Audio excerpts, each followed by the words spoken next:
Hello everyone, elixir education के online portal पर आप लोगों का स्वागत है। तो दोस्तों, आज जो है उत्तराखंड पावर कॉरपोरेशन और उत्तराखंड का ही power transmission corporation of Uttarakhand limited JE, जो कि आपका 5 नवंबर 2017 को हुआ था पेपर, उसको जो है सॉल्व करा दे रहे हैं। वो इसलिए क्योंकि अभी कुछ न्यूज़पेपर में आ रहा है कि डेली जो है वैकेंसी आने वाली है, तो बच्चे सबसे पहले क्या ढूंढने लग जाते हैं कि प्रीवियस ईयर पेपर कैसा आया था। तो मैंने सोचा क्यों ना जो है बच्चों को थोड़ा जो उनकी दिक्कतें होती हैं ज़रा एक बार ये देख लेंगे किस पेपर का लेवल क्या था उस समय, ज़रा उसको देख लीजिए कि पेपर कैसा है करके, है ना। तो इसको ज़रा सॉल्व करते हैं उस क्वेश्चन पेपर को, और आप लोगों को भी, चाहे अदर स्टेट कहीं के भी हो, आप लोगों को भी थोड़ा हेल्पफुल रहेगा, चाहे हिमाचल प्रदेश से हो, मध्य प्रदेश से हो या महाराष्ट्र से हो, इवन आपके राजस्थान से हो या उत्तर प्रदेश से। ठीक, तो देखिए फिर दोस्तों, हाँ जरा एग्जाम पोस्ट देखिए, 252 पोस्ट थे। ठीक, इसको कराया था उत्तराखंड सर्विस स्टाफ जो भी है आपका यूके SSSC, और टाइम इसका था 2 आवर्स, और क्वेश्चन थे इसमें 100 मार्क्स के क्वेश्चन थे। ठीक है ना, यानी 2 आवर में आपको क्वेश्चन सॉल्व करना था, और टोटल क्वेश्चन थे आपके 100, और 2 घंटे में इसको सॉल्व करना था। नेगेटिव मार्क था 1/4। ठीक, चलिए यहाँ देखिए फिर, तो क्वेश्चन कुछ ये थे। मैं बिल्कुल सीरियल वाइज जो है क्वेश्चन को सॉल्व करा रहा हूँ। ठीक, आपके पास जिन बच्चों के पास पेपर है, आप बिल्कुल मिलाइए क्वेश्चन, आपको बिल्कुल जो है डिटेल में सॉल्यूशन भी आपको प्रोवाइड कर देना। ठीक है ना, तो देखिए फिर क्वेश्चन नंबर फर्स्ट है, in Norton's theorem for calculation of Norton current I N. कह रहा है कि नॉर्टन थ्योरम में अगर आप नॉर्टन करंट आयन को कैलकुलेट करना चाहते हो तो उसके लिए क्या करना पड़ेगा लोड टर्मिनल को, ये कह रहा है। तो कह रहा है कि ऑप्शन ए दिया लेफ्ट टू ओपन, दूसरा कह रहा है कि शॉर्ट सर्किट कर दिया जाए दोनों को, तीसरा कह रहा है कि रिमेन्स कनेक्टेड विथ लोड, और चौथा कह रहा है कि नॉट। क्या करते हैं भाई, पता है आप लोगों के पास नॉर्टन थ्योरम, जब भी आप नॉर्टन करंट आयन निकालते हो तो क्या करते हैं, लोड वाले टर्मिनल को शॉर्ट सर्किट किया जाता है। मीन्स ये देखिए बच्चों कि आपके पास ये कोई नेटवर्क है, ठीक है ना, नेटवर्क, ये अगर ये नेटवर्क है और यहाँ पर आपका लोड कनेक्टेड हो गया AB, ये है, और कह दे कि भैया आपको क्या निकालना है, नॉर्टन, तो नॉर्टन आयन निकालना है, तो इसको क्या करते हैं, शॉर्ट सर्किट करते हैं। यानी आपके पास जो ये नेटवर्क था वो तो रहा एज चीज़, और ये आपके पास मान लेते हैं A और B है, इसको आप क्या कर देते हैं, शॉर्ट सर्किट कर देते हैं, ये शॉर्ट सर्किट कर दिया जाता है। ठीक है, ये, और यही तो आपका क्या होता है, नॉर्टन करंट। ठीक है, तो इसका मतलब क्या ऑप्शन मैच हो रहा है भाई, लेफ्ट ओपन, क्या ओपन कर रहा है, इसको नहीं कर रहा है, शॉर्ट सर्किट शॉर्टेड टुगेदर, दोनों को एक साथ कर दिया कर रहा है, ये तो हो रहा है। रिमेन्स कनेक्टेड विद लोड, क्या लोड रहता है, कह रहा है, ये कह रहा है रिमेन्स कनेक्टेड विद लोड, क्या लोड रहता है, लोड तो हट गया ना, लोड को तो तुमने शॉर्ट कर दिया। और नोटा का मतलब था नन ऑफ दी अबव, तो इसका मतलब कौन सा ऑप्शन रहा, बी ऑप्शन की शॉर्टेड टुगेदर। क्लियर है भाई, देखिए इतना आसान क्वेश्चन आया था ये, क्वेश्चन नंबर फर्स्ट ये रहा। नेक्स्ट देखिए क्वेश्चन नंबर 2, हटा दें, ठीक है, ये रहा। नेक्स्ट देखिए बच्चों, आसान क्वेश्चन आया था, आसानी थे उसमें क्वेश्चन, ठीक है ना। तो इस बार पॉसिबिलिटी है कि जल्दी आपको जो है पोस्ट दिख जाए, तो इसलिए जो है मैंने सोचा कि आप लोगों के जो बच्चे उत्तराखंड के हैं उनके लिए हेल्पफुल रहे, इवन और लोगों के लिए। क्वेश्चन नंबर 2 क्वेश्चन है,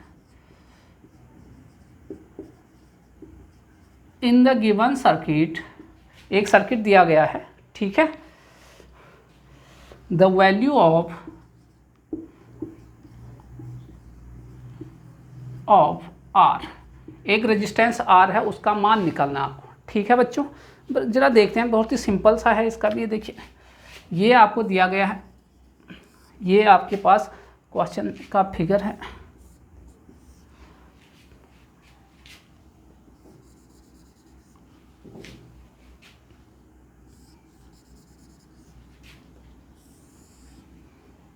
ये है,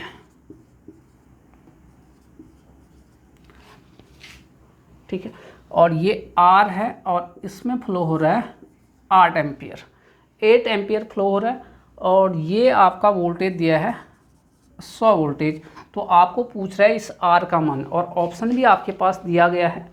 ए ऑप्शन दिया है 2.5 ओम, बी ऑप्शन इसने दे रखा है 5 ओम, सी ऑप्शन दे रखा है 7.5 ओम और डी ऑप्शन इसने दे रखा है, कितना दे रखा है इसने, 10 ओम। ये आपके पास है। तो देखिए बच्चों, आपको ये करंट दिया है 8 एम्पियर और यहाँ से आपको निकालना है आर का मान निकालना है, ये वाला आर का मान है। तो बहुत आसान, ठीक है। बताए इतने आसान क्वेश्चन आए थे उत्तराखंड पावर कॉर्पोरेशन, दोनों का कंबाइंड एग्जाम हुआ था, ठीक है। तो देखिए यहाँ पर, देखिए इसको आसान है करना तरीका भाई, कोई भी दिक्कत नहीं है।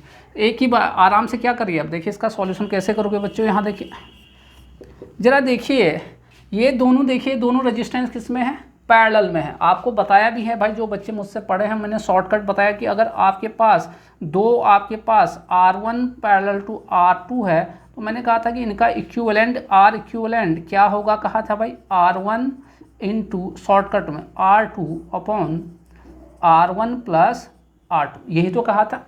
अगर यहाँ देखिए दोनों का मान क्या है, सेम है।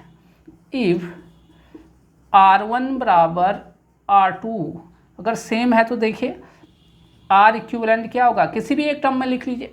तो ये आपके पास R1 अपॉन 2R1, मैंने सबको R1 के दो, तो ये क्या आ गया आपके पास R1/2, और यहाँ पर R1 कहो या R2 दोनों का मान क्या है, सेम। तो R1 रखिए कितना है 10, 10 को 2 से भाग करोगे 5, अर्थात इन दोनों का इक्विवेलेंट कितना आ गया, 5 ओम आ गया, ठीक है। चलिए तो हटा देते हैं, तो ये कितना बन गया है 5 ओम। अब तो आसान हो गया क्वेश्चन, और भी आसान हो गया, ठीक है। अब बच्चों इसमें KVL लगा दो, क्वेश्चन सॉल्व हो गया तुम्हारा। ये देखिए KVL लगाइए, घूमिए आप ऐसे, ये ऐसे करके। तो यहाँ पे लिखिए यूजिंग KVL। भाई क्या तरीका बताया है मैंने, ये देखिए आप कहाँ पर एंट्री कर रहे हो, माइनस पे, तो -100। देखिए क्या बताया था, अगर माइनस पे एंट्री करोगे तो माइनस ही लिखोगे, मैंने बताया था ना आपको, जो है कन्वेंशन में जब बता रखे हैं तो आपके क्लास में। अगर यहाँ प्लस होता तो प्लस, ये देखिए इसका डायरेक्शन और करंट का डायरेक्शन क्या है, सेम। अगर दोनों का डायरेक्शन सेम हो तो क्या साइन लेने के लिए कहा था मैंने, प्लस। ये 8 इंटू R, ये देखिए तुम भी, ये देखिए करंट का डायरेक्शन सेम है और इसका डायरेक्शन भी सेम है, तो क्या आएगा प्लस, कितना है 5 इंटू कितना 8 बराबर 0। कितना हो गया भाई, -100 प्लस कितना 40 प्लस 8R बराबर 0। जरा यहाँ देखिए 8R बराबर कितना हो गया 60, तो R बराबर कितना आ गया 60/8, कितना आ गया 8 7 56, 8 5 40, तो R बराबर कितना आ गया 7.5 ओम। क्लियर है इतना, है कौन सा ऑप्शन, बिल्कुल सी ऑप्शन आपका मैच कर गया, ठीक है। बताए कोई दिक्कत है कहीं पर, इतना आसान से क्वेश्चन आपके नोट कर लिया, करते रहे भाई इन क्वेश्चन का, लेकिन प्रैक्टिस होना जरूरी है। हटा दें इसको, हटा देते हैं। नेक्स्ट क्वेश्चन देखिए बच्चों, क्वेश्चन नंबर 3।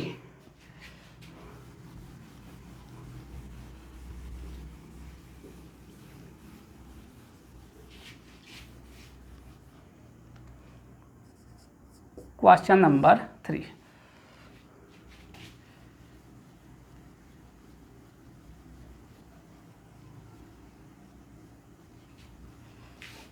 तो ये था Uttarakhand staff service selection commission ने कराया था, UPSSC शॉर्ट फॉर्म में, ठीक है। नेक्स्ट देखिए क्वेश्चन नंबर 3, ये कह रहा है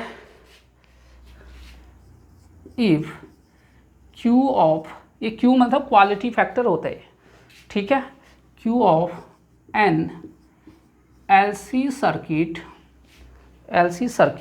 इंक्रीज मीन्स बढ़ा देना, इंक्रीजेज मीन्स बढ़ा देना, देन बैंडविड्थ, तो बैंडविड्थ में क्या असर पड़ेगा ये कह रहा है, देन बैंडविड्थ।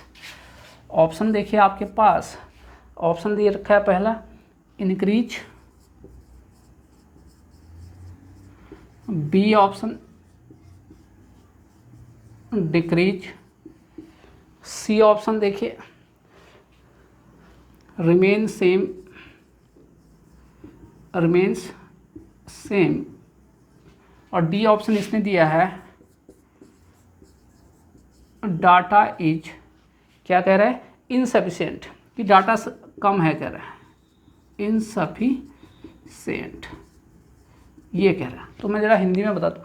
कह रहा है कि अगर QLC सर्किट का क्वालिटी फैक्टर Q को अगर आप क्या कर दोगे, इंक्रीज में से बढ़ा दोगे तो आपका बैंडविड्थ में क्या होगा। तो एक तो ये देखना है आपको, एक ये देखना है, और ये क्यों। ठीक है, ये आपके पास भाई आसान है, आपके पास बताया है बिल्कुल। रिजोनेंस वाले जो चैप्टर पढ़ रखा है उसमें देखिए क्या है भाई, क्वालिटी फैक्टर Q बराबर क्या होता है बताए, रिजोनेंस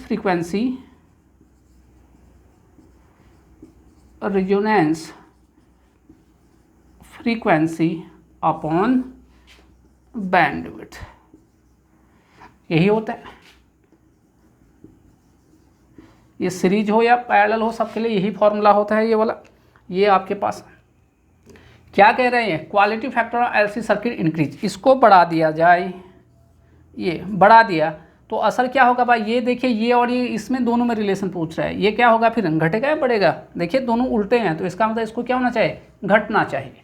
जब ये घटेगा तभी तो ये बढ़ेगा, अगर ये घटता तो इसको क्या होना चाहिए था, बढ़ना चाहिए था। इसका मतलब कौन सा ऑप्शन हो गया, बी डिक्रीज वाला। क्लियर हो गया भाई, इतने आसान क्वेश्चन आए थे उत्तराखंड, 3 हो गए। ठीक है, डिक्रीज आपका ऑप्शन रह गया। क्वेश्चन नंबर 4 नोट करिए फटाफट। क्वेश्चन नंबर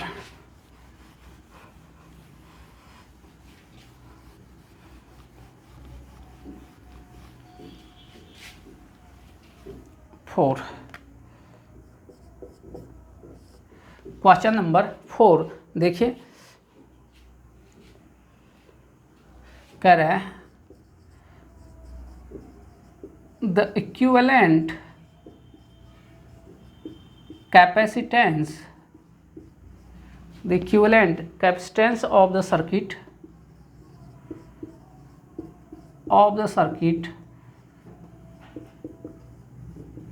between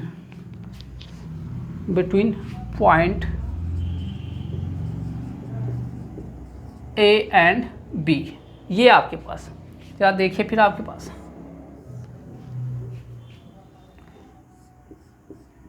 ये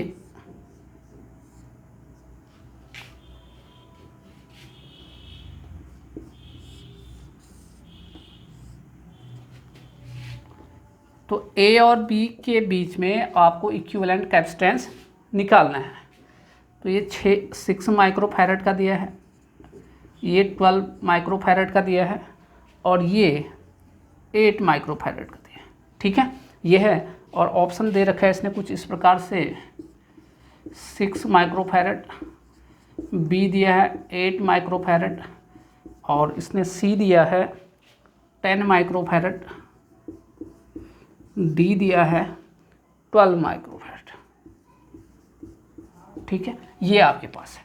तो ये क्वेश्चन है, ये कह रहा है कि equivalent capacitance of the circuit between ये A और B के बीच में। अब जरा ध्यान से देखिए, ये और ये कैपेसिटर किसमें, सीरीज में। अगर ये दो कैपेसिटर सीरीज में हैं देखिए, तो इनका इक्विवेलेंट क्या होगा भाई, C इक्विवेलेंट क्या होगा इनका, क्या होगा, सीरीज में क्या होते हैं, सीरीज में तो ये क्या हो जाते हैं, सीरीज में बाय सीरीज का फॉर्मूला क्या है, 1C इक्विवेलेंट का ये होता है 1/C1 प्लस 1/C2। तो ये आपके पास आ गया, यानी C इक्विवेलेंट क्या आया यहाँ से, C equivalent C1 into C2 upon C1 plus C2, ये हुआ। तो इसी का यूज़ करूँ, C1 आप इसे माने या इसे माने, तो ये कितना है दूसरा, 12 upon C1 plus C2, 6 plus 12। तो देखिए C इक्विवेलेंट इनका कितना है, 72 18, कितना आ गए, 18 चौको 72, 4 माइक्रोफैरड आ गया। ठीक है भाई, इतना आ गया, यानी इन दोनों का इक्विवेलेंट आपके पास ये आ गया, ये कितना है 4 माइक्रोफैरड। ठीक है, इतना आया भाई, हटा दें इसको, हटा दीजिए। तो सीरीज में जब होगा तो ये फॉर्मूला आता है। अब देखिए ये और ये किस में है, पैरेलल में। जब कैपेसिटर पैरेलल में होते हैं, क्या फॉर्मूला होते हैं, तो सी इक्विवेलेंट का ये फॉर्मूला होता है C1 + C2 + Cn। ये किसके लिए, फॉर पैरेलल, इसे पैरेलल कह रहा हूँ, कॉम्बिनेशन, ठीक है। और आपका अभी क्या बताया था, 1/C इक्विवेलेंट 1/C1 + 1/C2, अगर n कैपेसिटर आपके लगे हैं तो ये किसके लिए, फॉर सीरीज कॉम्बिनेशन, ठीक है। तो देखिए यहाँ पर कौन सा वाला फॉर्मूला लगेगा, पैरेलल वाला, ये पैरेलल में है तो इसका मतलब इसका तो यूज नहीं है यहाँ पर, ठीक, वो तो ऑलरेडी यूज कर लिया हमने। तो लेकिन यहाँ पर कितने कैपेसिटर हैं, अभी 2 ही कैपेसिटर हैं, तो आपके पास 2 ही लगने वाले हैं। तो एक को C1 माने, एक को C2। सी इक्विवेलेंट ही तो क्या है, CAB के अक्रॉस है। तो देखिए C1 आपके 4 + 8 कितना आ गया, 12, कितना है, माइक्रोफैरड। तो 12 माइक्रोफैरड आपको कहाँ दिख रहा है, आपके पास, ये आपके पास। क्लियर है भाई इतना। तो देखिए क्वेश्चन बहुत ही आसान है, कुछ भी आपको इतना सोचना भी नहीं है, ठीक। ये नोट करिए फटाफट। तो 4 क्वेश्चन तो आपके हो गए। नेक्स्ट देखिए, ठीक है, ये आप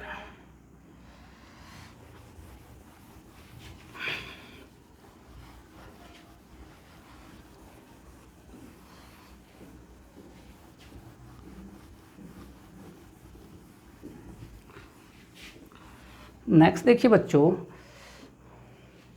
question number 5। What is the output voltage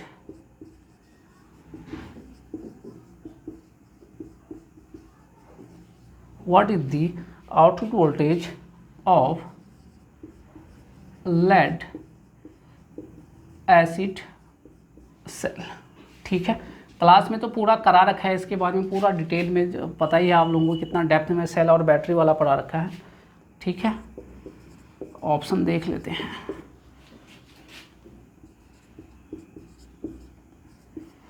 सी आपके पास, तो ये नॉमिनल वैल्यू आया, ये तो याद करना है आपको। तो देखिए what is the output voltage of lead acid cell, ये आपके पास लेड एसिड सेल का आउटपुट कितना होता है, अगर लिखा है आपको नोट करके, जो है 2.0 लिखा रखा है नॉमिनल वैल्यू, ठीक। कौन मैच हो रहा है इससे, ये आपके पास ये है आपके पास, ठीक है। 2.1 आपका इसका वोल्टेज हो गया नॉमिनल वैल्यू। क्लियर है भाई, इतनी बात समझ में आ गई। ये आप तो देखिए आपके पास कितने क्वेश्चन हो गए, 5 क्वेश्चन हो चुके हैं इसमें अभी भी। नेक्स्ट देखिए, तो अभी तक तो देख रहे हो बहुत ही आसान क्वेश्चन है, कहीं भी ऐसा नहीं है कि आप लग रहा हो कि कहीं पर टफ क्वेश्चन आया, क्योंकि जो है आसान क्वेश्चन पूछे गए थे आयोग के द्वारा। क्वेश्चन नंबर 6, क्वेश्चन नंबर 6 है dark current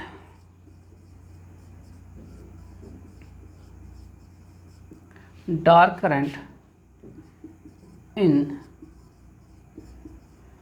photodiode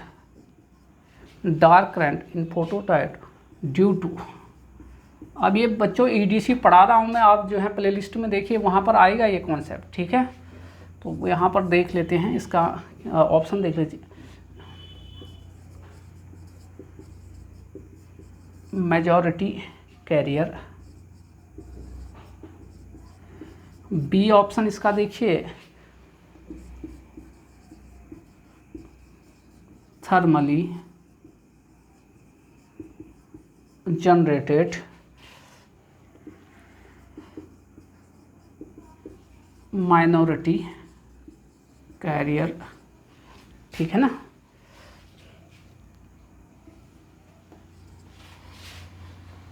C option इसका क्या दे रखा है भाई, डिफ्यूज्ड माइनॉरिटी, क्या दे रखा है,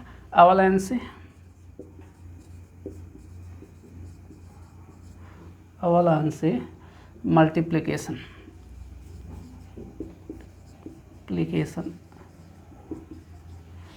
डी ऑप्शन इसने दे रखा है डिफ्यूज्ड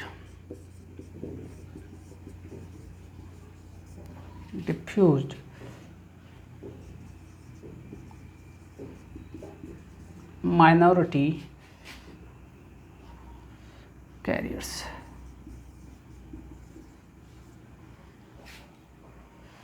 ठीक है भाई, ये है आपके पास कि डार्क करंट। अच्छा है, डार्क करंट पहले तो ये देखिए डार्क करंट होता क्या है। कह रहा है, पहले मैं हिंदी में समझा देता हूँ। डार्क करंट ना फोटो डायोड ड्यू टू, कि डार्क करंट जो है आपके पास फोटो डायोड में किस कारण। फोटो डायोड एक नॉर्मल वाले वैसे डायोड होता है, पीएन डायोड की तरह। ठीक, हम बहुत अच्छे से ईडीसी में पढ़ने वाले हैं इन चीज़ों को। लेक्चर चल रहा है ईडीसी का, आप प्ले लिस्ट में जाइए, ईडीसी वाले को पोर्सन वाले में देखिए आप। तो देखिए, तो डार्क करंट मतलब फोटो डायोड किससे होता है। डार्क करंट मतलब आपके पास ये होता है, आपके पास बहुत कम लीकेज करंट कहते हैं इसे। लीकेज करंट आप यूँ समझिए, लीकेज करंट यानी आपके ये कब होता है, लीकेज करंट कब आता है नॉर्मल आपका पीएन डायोड जंक्शन में, कब आता है, जब आप रिवर्स बायस रहते हैं। और वो कैसे होते हैं, थर्मली। तो यही आपके पास देखिए डार्क करंट इन अ फोटो डायोड भी क्या हो गया, आपके पास रिवर्स जब बायस रहेगा तो वो लीकेज करंट होता है। और वो लीकेज करंट आता है हमारे पास ये थर्मली जनरेटेड माइनॉरिटी कैरियर्स। किसके कारण, थर्मली जनरेटेड माइनॉरिटी कैरियर्स। तो यहाँ पर एक पॉइंट नोट करके लिखिए, डार्क करंट को लिखिए, डार्क करंट को लीकेज करंट भी कहते हैं। ये आपके लिए इंपॉर्टेंट। और ये लीकेज करंट का कॉन्सेप्ट कब आएगा, जब आप रिवर्स बायस करोगे। ठीक है ना, एक फॉरवर्ड बायस होता है, एक रिवर्स बायस। ईडीसी में चल रहा है, आपको सब A to Z वहाँ पे मिल जाएगा। हटा दिया जाए इसको भाई। तो समझ सकते हो भाई कि इलेक्ट्रिकल वालों के लिए इलेक्ट्रॉनिक्स पोर्शन कितना ज़रूरी हो गया आज के समय। हर स्टेट में चाहे कहीं का रही, तो उत्तराखंड का, अदर स्टेट में भी देखेंगे, पेपर देखोगे तो आपको वहाँ पर इलेक्ट्रॉनिक्स आते ही रहे।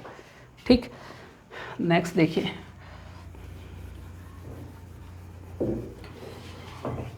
तो थर्मली जनरेटेड माइनॉरिटी कैरियर इसका आंसर हो गया।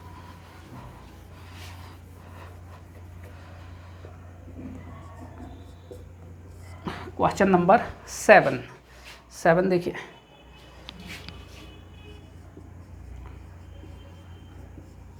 an acceptor semiconductor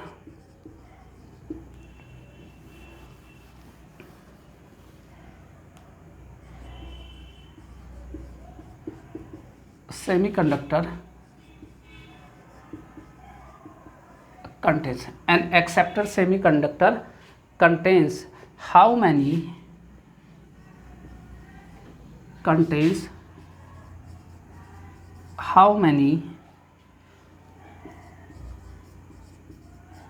valence electrons. Option देखिए आपके पास, इसने ऑप्शन दिया है 1, सी ऑप्शन दे रखा है 3 और डी ऑप्शन दे रखा है 5। तो कह रहा है कि एक्सेप्टर सेमीकंडक्टर। पहले तो देखिए कौन से सेमीकंडक्टर की बात कर रहा है, एक्सेप्टर। देखिए बच्चों, ईडीसी में तो फिर कह रहा हूँ कि ईडीसी से ही आपका बेसिक इलेक्ट्रॉनिक्स से आ रहा था, इसलिए आपको बिल्कुल देखना है आपको ईडीसी। तो देखिए आपके पास दो टाइप के सेमीकंडक्टर की बात करेंगे मेनली, एक इंट्रिंसिक होता है, इंट्रिंसिक, और दूसरा एक्सट्रिंसिक। जब भी आप कोई शुद्ध अवस्था में होगा तो इंट्रिंसिक कहते हैं, अगर उसमें कोई अशुद्धि मिलाओगे, डोपिंग करोगे, तो उसे बोलते हैं एक्सट्रिंसिक। तो बात उसी की हो रहा है। और वहीं पर एक्सट्रिंसिक में ही आपका एक एन टाइप मिलाते हो, एक पी टाइप मिलाते हो, उसको बहुत अच्छे से वहाँ पर एक्सप्लेन करेंगे। लेकिन यहाँ पर पूछा है एक्सेप्टर और डोनर। एक्सेप्टर क्या होगा, जिसके पास इलेक्ट्रॉन की कमी होगा तभी तो एक्सेप्ट कर रहा होगा। डोनर क्या होता है, जिसके पास इलेक्ट्रॉन की ज़्यादा होगा। तो बताइए यहाँ पर कितने होंगे आपके पास। भाई आपको पता है कि 4 होते हैं सेमीकंडक्टर में बाहर की तरफ, ठीक है, लेकिन जैसे अशुद्धि मिला दें, अब तो 4 तो नहीं रहा, तो आपके पास यहाँ पे देखिए 5 होगा तो एक्सेस हो जाएगा। ठीक, तो बचा क्या आपके पास 3 होगा, तो यहाँ पर कमी हो रहा है, क्योंकि 4 होने के लिए आपके तभी तो 4 क्या करेंगे, कोवैलेंट बॉन्ड बनाएंगे, तो यहाँ पर कमी है, इसलिए इसे क्या कहेंगे, एक्सेप्टर। तो एक्सेप्टर में केस में कितने होते हैं बाहर, 3 होते हैं। ठीक है, तो बहुत ही आसान वन लाइनर। नेक्स्ट क्वेश्चन देखिए, कौन सा क्वेश्चन है, 7 क्वेश्चन हो गए।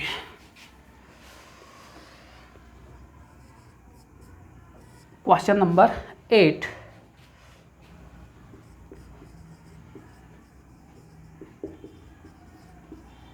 The rating of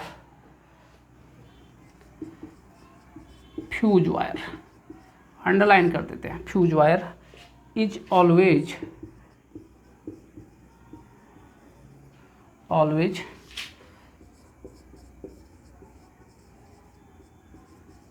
expressed in. ठीक है, ए ऑप्शन देखिए volt B ampere, C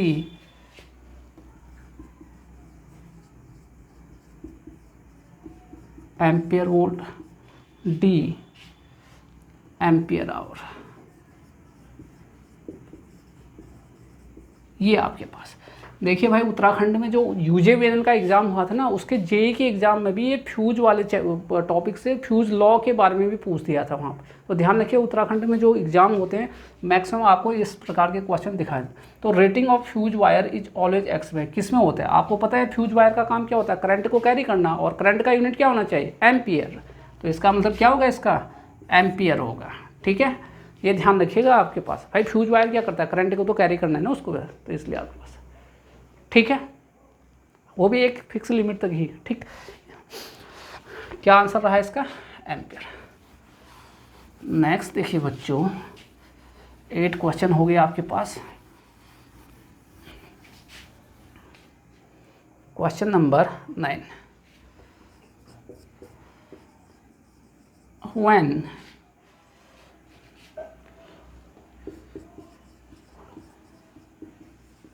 two coils having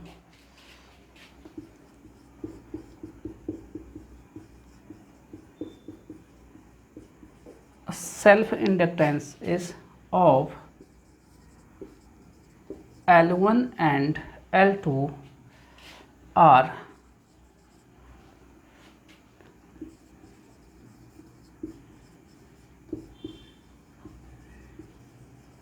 coupled through a mutual inductance,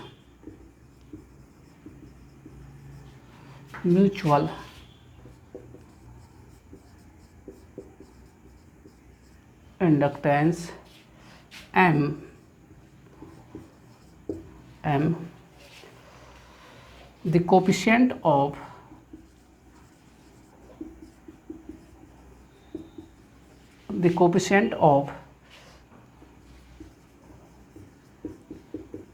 coupling K is given by।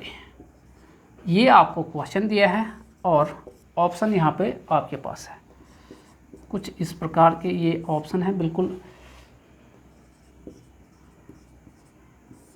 ये बी ऑप्शन देखिए बच्चों,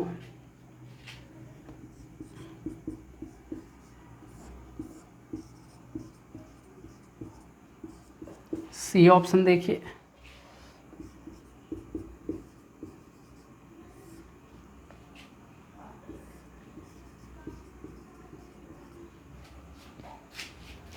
डी ऑप्शन देखिए,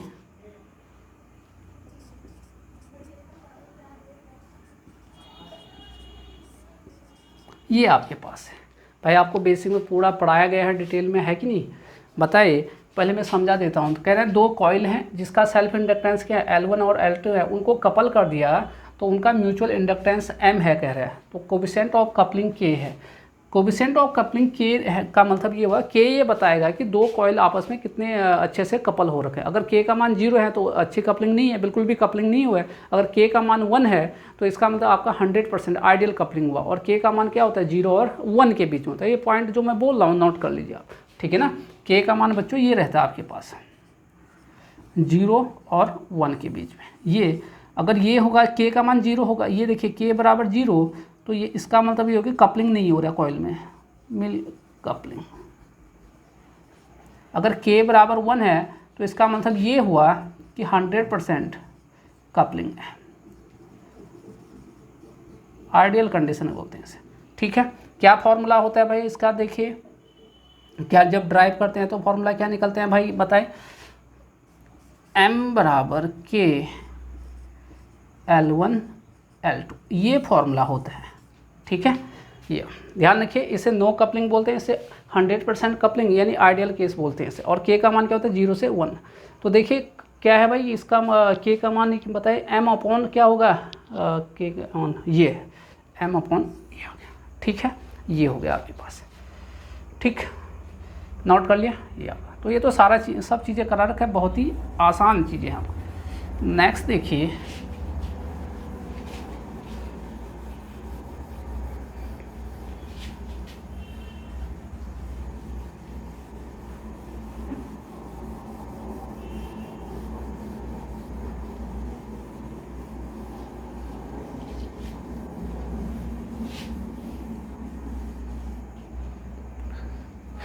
नेक्स्ट क्वेश्चन 10, क्वेश्चन नंबर 10। ये थोड़ा अच्छा क्वेश्चन आपको कह सकते हैं। अच्छा क्वेश्चन क्या, क्वेश्चन तो आसान है, थोड़ा लेंदी है यार। क्वेश्चन नंबर 10 ये आपके पास इन दी गिवन फिगर, एक नया चित्र दिया गया, कह रहा है the power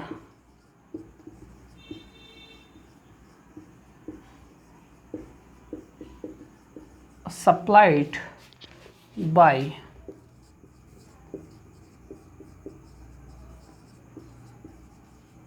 voltage source, power supplied by voltage source is, एक दिया है, ठीक है, उसकी बात कर रहे हैं। ये फिगर दे रखा है, थोड़ा अच्छा क्वेश्चन है, जरा देखिए ध्यान से।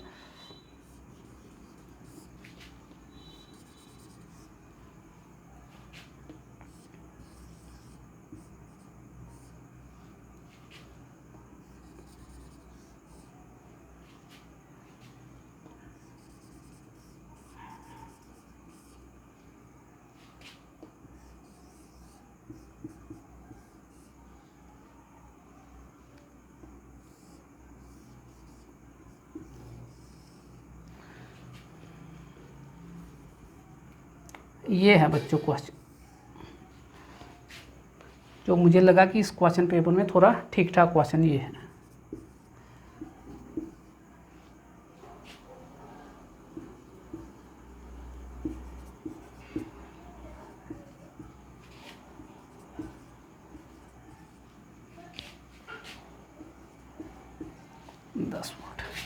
ऑप्शन दे रखे हैं बच्चों, ये पावर का 0 वाट, बी ऑप्शन दे रखा है 5 वाट, सी ऑप्शन दे रखा है 10 वाट और डी ऑप्शन आपको दे रखा है 0। ये आपके पास इसकी बात कर रहे हैं, तो ये थोड़ा ठीक क्वेश्चन है। देखिए in the given figure the power supplied by voltage source, तो वोल्टेज सोर्स के द्वारा कितना पावर दिया गया होगा, ये है ना वोल्टेज सोर्स, इसके द्वारा।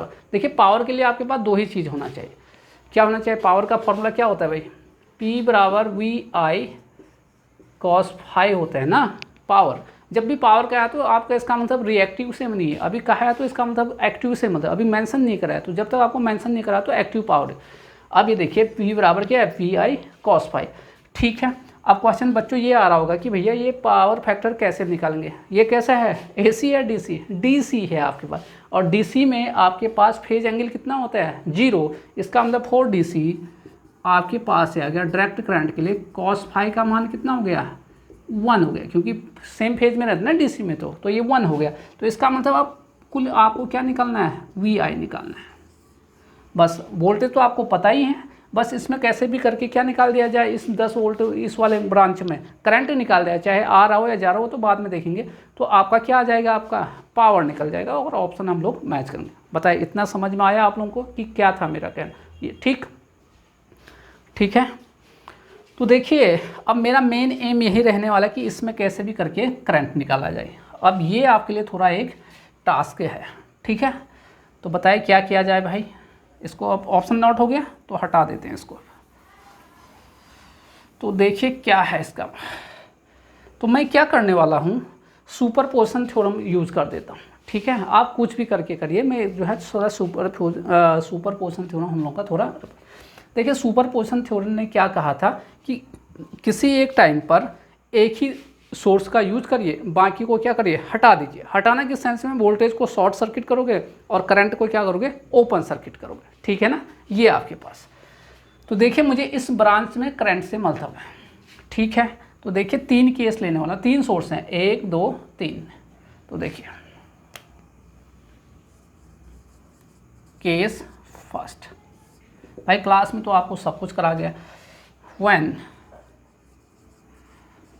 ओनली 10 वोल्टेज इज वर्किंग, जब आपका केवल कितना काम कर रहे हो, 10 वोल्टेज ही आपका काम कर रहा है। इसका मतलब इसको और इसको क्या करोगे, हटाओगे। ये कैसे सोर्स है, करंट होगा तो क्या करना है, देखिए फिर से बता देते हैं एक बार। करंट होगा तो उसको ओपन सर्किट करना है, वोल्टेज होगा तो क्या करना है, उसे शॉर्ट सर्किट करना है, ठीक है। तो अभी किसकी बात कर रहा हूँ, करंट का, तो ये हटा देते हैं। तो ये इसको ओपन सर्किट, ये ओपन हो गया और ये भी आपका ओपन हो गया। अब इसका कोई यूज हुआ नहीं, ये भी हट गया, तो ये भी इसका कोई मतलब नहीं। अब तो आसान हो गया, 1 2 3 4, यानी आपका करंट कहाँ से निकलता है, प्लस से, तो ये आपका आई हो गया। यानी आई का मान कितना आ गया, डायरेक्ट बताओ अब तो। आई बराबर क्या आएगा, कितना, 10 अपॉन कितना 4 बराबर कितना 2.5 एम्पियर, ये आ गया। लेकिन डायरेक्शन देखो कहाँ पर है, इस साइड को है, तो मैं डायरेक्शन भी लिख लेता हूँ, ये आगे बाद में काम आ जाए। तो पहले वाले केस दोस्तों इतना आपके पास आ गया। क्लियर हो गया भाई समझ में। दूसरा देखिए, ठीक, तो एक चीज़ मैं ये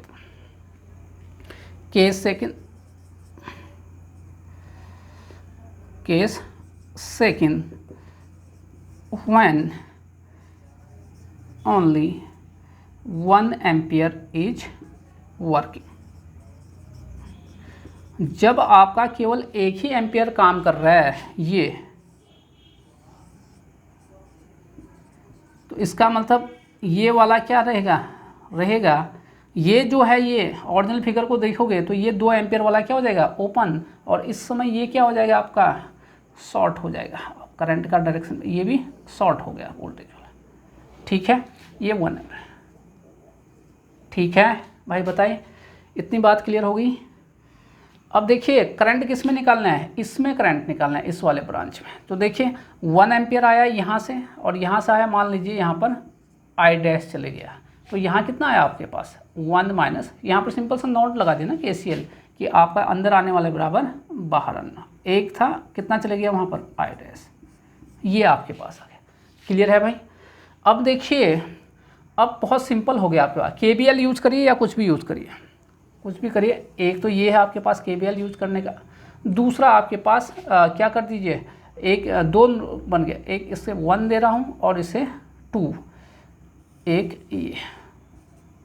अब बात यहीं पे ख़त्म नहीं हुई, बात तो यहाँ पर भी है कि इसके अक्रॉस वोल्टेज कितना होगा ये भी आपको पता होना चाहिए। मान लेते हैं इसके अक्रॉस वोल्टेज कितना है V1, तो ये प्लस हो गया, ये माइनस। क्लियर हो गया भाई इतना, ठीक है। इतनी चीज़ें आप लोगों को क्लियर रहना चाहिए। V1 हम लोगों ने मान लिया है, ठीक। याद रखिए इसमें कितना आया था, ये केस फर्स्ट से आपका ये आ रखा है, केस सेकंड से देखिए। तो देखिए आपका KVL लगा दीजिए, इसमें क्या दिक्कत है, KVL इन लूप फर्स्ट, तो घूमिए इसमें उसी डायरेक्शन में, ये देखिए आप घूम रहे हो, ये देखिए कितना आ रहा है आई डैश, तो ये आ गया, एक ये है, एक है, एक एक 2 आई डैश, ये कितना है माइनस V1, ये कितना करंट जाएगा यहाँ से 1 एम्पियर ही तो यहाँ पास होगा, प्लस 1 × 1 0, ये आ गया, ठीक है। तो 2 आई डैश बराबर V1 माइनस 1, ये इक्वेशन नंबर फर्स्ट, ठीक है भाई। ये आपके पास क्लियर कट समझिए बिल्कुल। आप दूसरे मेथड से भी कर सकते थे, लेकिन मैंने जो है इस मेथड। नेक्स्ट देखिए दूसरा KVL लगा रहा हूँ, KVL इन लूप सेकंड। तो देखिए आप ऐसे डायरेक्शन में जा रहे हो, अभी बताया था 2 1 minus I dash minus V1 plus 1 × 1 बराबर 0। तो बताइए कितना हो गया, 2 minus 2 I dash minus V1 plus 1 बराबर 0। तो यहाँ से 2 माइनस 2 आई डैश बराबर V1 माइनस 1, ये आ गया इक्वेशन नंबर सेकंड, ठीक है। इतना तो वहाँ से देखिए इक्वेशन फर्स्ट और इक्वेशन सेकंड को क्या कर दिया जाए, बराबर कर दिया जाए। नोट कर लिया भाई इतना, ठीक। इक्वेशन फर्स्ट बराबर इक्वेशन सेकंड, तो देखिए बराबर करोगे तो क्या आएगा 2 आई डैश, V1 माइनस आई का मान रख दीजिए वहाँ पर डायरेक्ट, 2 माइनस 2 आई डैश, ये लेके आइए 4 आई डैश बराबर 2, यहाँ से आई डैश कितना आ गया 0.5 एम्पियर, आई डैश 0.5 एम्पियर आ गया, लेकिन डायरेक्शन देखिए उस डायरेक्शन में है, तो यहाँ से मेरा आ गया, ठीक है। नोट कर लें, तो मैं यहाँ से देख लेता हूँ। तो यहाँ से मेरा आई डैश निकला 0.5 एम्पियर, लेकिन डायरेक्शन देखिए बच्चों, डायरेक्शन ये है, यहाँ डायरेक्शन ये था, ठीक है। 2 केस हो गए। क्लियर भाई, क्लियर कट बताइए, ये हो गया। अब एक केस और लिया जाए, केस थर्ड, ठीक है, इसको हटा देते हैं। केस थर्ड देखिए, when only 2 ampere is working. जब केवल 2 एम्पियर कर रहा है तो ये तो हट गया, इसका कोई काम ही नहीं है, ठीक है। याद रखिए करंट सोर्स के अक्रॉस कभी वोल्टेज का मान 0 नहीं रहता है, इस बात को आप ध्यान में रखना। यहाँ पे था आपका ये 2 एम्पियर, ठीक है, ये आपके पास, तो ये 2 एम्पियर है। ये देखिए शॉर्ट सर्किट हो गया, ज़रा ध्यान से देखिए, जब हम किसी चीज़ को शॉर्ट करते हैं तो यहाँ कोई करंट जाएगा या नहीं जाएगा, नहीं जाएगा। शॉर्ट सर्किट का है तो सब करंट कहाँ जाएगा, यहाँ से। कितना करंट हो गया, 2 एम्पियर, यानी यहाँ पर इसका मान लिख लीजिए I double dash, I double, इसमें तो सॉल्व करने की ज़रूरत भी नहीं हुई, तो ये तो आसान हो गया, हुआ नहीं हुआ, आसान हो गया ना सीधे से। आई होप कि आप लोगों को समझ में आ गया होगा। ये देखिए, ये करंट देखिए शॉर्ट सर्किट हो गया ना, ये पूरा ये शॉर्ट सर्किट हो गया। जब शॉर्ट सर्किट होता है तो सारा करंट कहाँ से चलाता है, शॉर्ट सर्किट करंट पाथ से। क्यों, क्योंकि उस पाथ का रेजिस्टेंस क्या होता है, 0 होता है, क्योंकि करंट वहाँ से फ्लो करना पसंद करता है जहाँ से उसका कोई भी प्रतिरोध न लगे, ठीक है। तो ऑब्वियसली ये करंट सब कहाँ चले जाएगा, ये 2 एम्पियर है, ये 2 एम्पियर आया यहाँ से, ये 2 ही एम्पियर है, सीरीज में तो करंट सेम रहेगा, तो ये 2 एम्पियर। तो आई इस समय क्या आया आपका, आई डबल डैश कितना आ गया, 2 एम्पियर, डायरेक्शन क्या है, ये आ गया। अब आप लोगों का सब कुछ क्लियर हो गया, ठीक है भाई। चलिए इतनी चीज़ तो अब आप लोगों का क्लियर हो गया। अब ओरिजिनल सर्किट ड्रॉ करिए। ये आपका था 10 वोल्ट और ये आपका था 1 एम्पियर, ये आपके पास, ठीक है भाई। अब बच्चों देखिए, आपको इसमें करंट चाहिए था, वोल्टेज तो था, करंट चाहिए, लेकिन नेट करंट देखिए क्या है, देखते हैं। जो एक जैसे डायरेक्शन में जाएंगे उनको जोड़ देंगे, जो अपोजिट होगा वो आपस में क्या हो जाएंगे, घट जाएंगे। ये तो सुपरपोजिशन थ्योरम का रूल है।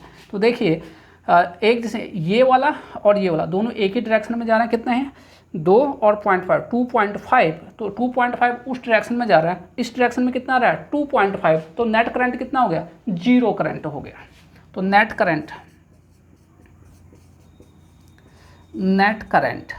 इन वोल्टेज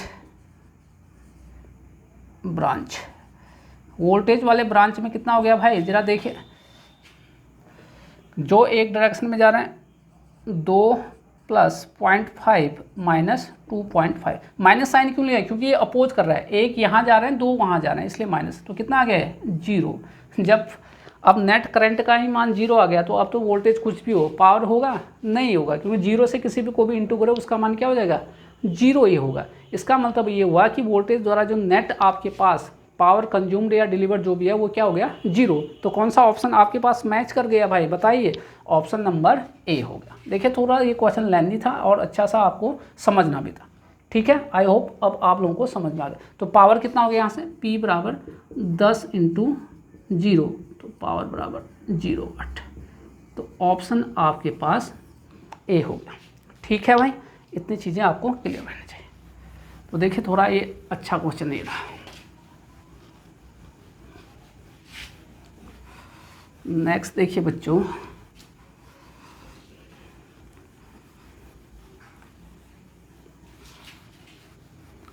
नेक्स्ट क्वेश्चन देखिए, question number 11।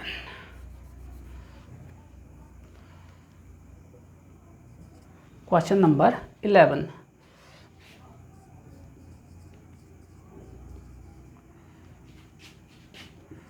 the color code on a carbon register is, the color code on a carbon register is green, blue, yellow, ये है the tolerance is, the tolerance is, the tolerance is. Option number A देखिए 5%, B देखिए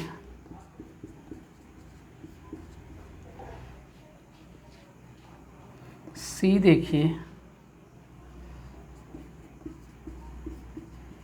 और D देखिए ये।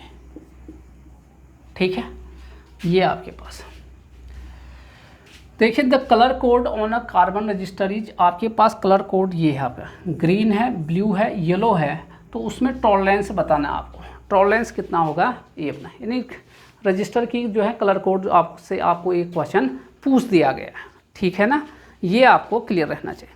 अब देखिए आपको क्लास में तो सारा A to Z करा दिया गया है सारी चीज़ें, ठीक, तो आप बता भी सकते हो यहाँ पर क्या आंसर रहने वाला है।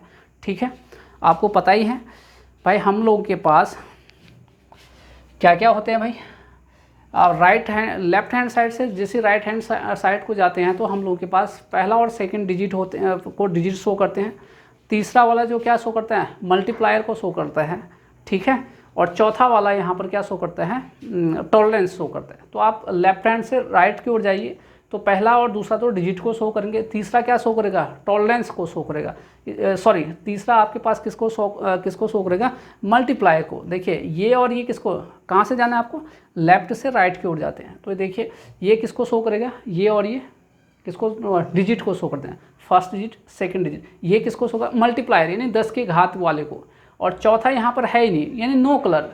अब याद करिए आपको बहुत सारे ट्रिक बताए गए थे याद करने के लिए, जब आपके पास नो कलर होता है चौथा वाला है ही नहीं यहाँ पर, जो चौथा वाला होता है वहीं तो टॉलरेंस दिखाते हैं, क्या है आपके पास नहीं है। जब नो कलर होता है तो कितना टॉलरेंस होते हैं 20%। याद है कुछ भाई, अब याद आ रहे हैं आपको, सब कुछ कराया गया था। बताइए ब्राउन जब होता है तो कितना होता है +-1% होता है, सिमिलरली रेड होता है तो कितना होता है +-2% होता है, टॉलरेंस की बात कर रहा हूँ मैं। ये ऑरेंज होता है तो कितना होता है +-3%, ऐसे येलो वाला होता है तो कितना +-4%, गोल्ड होता है तो कितना होता है भाई +-5% होता है, अगर आपका सिल्वर होता है तो कितना होता है +-10% होता है। लेकिन यहाँ तो कुछ है ही नहीं आपके पास, कलर तो है ही नहीं, तो आपके पास जब कलर नहीं होता तो कितना होता है 20%, तो है ऑप्शन यहाँ पर, ये देखिए आपके पास ये ऑप्शन। तो आपको ये अच्छा खासा आइडिया, क्लास में तो आपको सारे चीज़ें करा रखा गया, A to Z आपको कैसे याद करना है, शॉर्टकट ट्रिक तक बता दिया गया। ठीक है, चलिए नेक्स्ट क्वेश्चन की ओर मूव करते हैं। तो कितने हो गए 11 क्वेश्चन।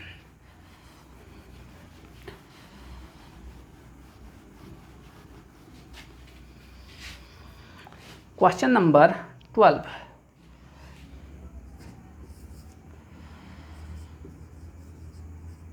सुपरपोजिशन, अभी किया था कुछ देर पहले, किया था ना question superposition theorem applies to, superposition theorem कहाँ पर लगेगा ये पूछ रहे हैं। AC circuit on, B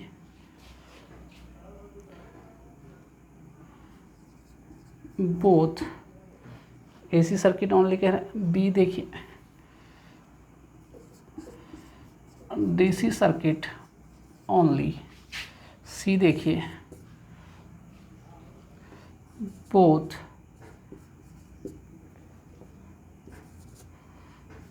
AC and DC with voltage and current source, और डी कह रहा है none of the above, none of the above. देखिए अभी कुछ देर पहले ये क्वेश्चन किया है आपके पास, ठीक है, जब जीरो वाट, इससे पहले वाला जो क्वेश्चन किया है उससे पहले से भी पहले वाला, सुपरपोजिशन थ्योरम कहाँ अप्लाई हुआ, क्या सिर्फ AC सर्किट में ही होगा, क्या सिर्फ DC में, या दोनों में, और होगा दोनों में तो क्या कंडीशन होना चाहिए। देखिए अभी जब क्वेश्चन किया तो बहुत सारे सोर्सेस होने चाहिए आपके पास, थे आपके पास, चाहे वोल्टेज हो या करंट हो। तो मैं पहले बात क्लियर कर दूँ, चाहे सुपर पोजिशन थ्योरम आपका हर जगह वैलिड है, चाहे AC हो या DC हो। बस कंडीशन है उसके लिए मस्ट है कि लीनियर सर्किट होना चाहिए, लीनियरिटी को फॉलो करना चाहिए, होमोजेनिटी, ये सारी चीज़ें आपको पहले क्लियर है ना। तो ये सारी चीज़ें तो आपके पास क्या होगा, दोनों के लिए होगा। कब, जब आपके पास बहुत सारे वोल्टेज और क्या होंगे, करंट सोर्स होंगे। अगर एक ही होगा तो क्या करोगे भाई, एक ही में तो और कोई मेथड से भी नहीं, लेकिन जब बहुत सारे होगा तो फिर वही मेथड करेंगे, एक बार क्या करेंगे, एक ही का यूज करेंगे, फिर लास्ट में रिजल्ट। ठीक, इतनी बात क्लियर हो। क्या आंसर आया फिर इसका भाई, बोथ, ये वाला। तो देख सकते हो उत्तराखंड वाले में इतना आया था। तो उत्तराखंड में जो बच्चे दिए थे पेपर, ठीक, या अब जो देने चाहते हैं, अभी जो आ रहा है न्यूज़ में डेली, तो आप लोग नीचे कमेंट करिए, ठीक है, कि आप जो है समझ में आया या नहीं आया, ये सारी चीज़ें आप मुझे बताएं। नेक्स्ट देखिए question number 13।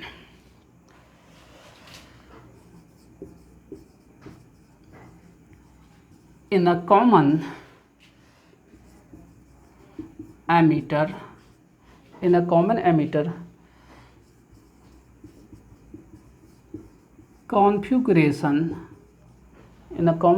configuration, if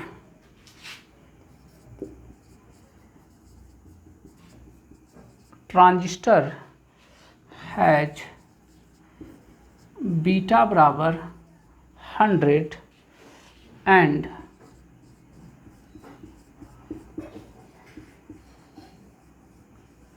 collector current IC बराबर 10 milli ampere, then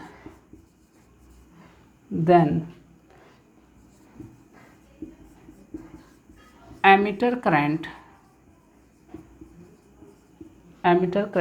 IE is, ठीक है। ऑप्शन देखिए, बी ऑप्शन देखिए, सी ऑप्शन देखिए, और डी ऑप्शन आपके पास ये रहा आपके पास, ठीक है।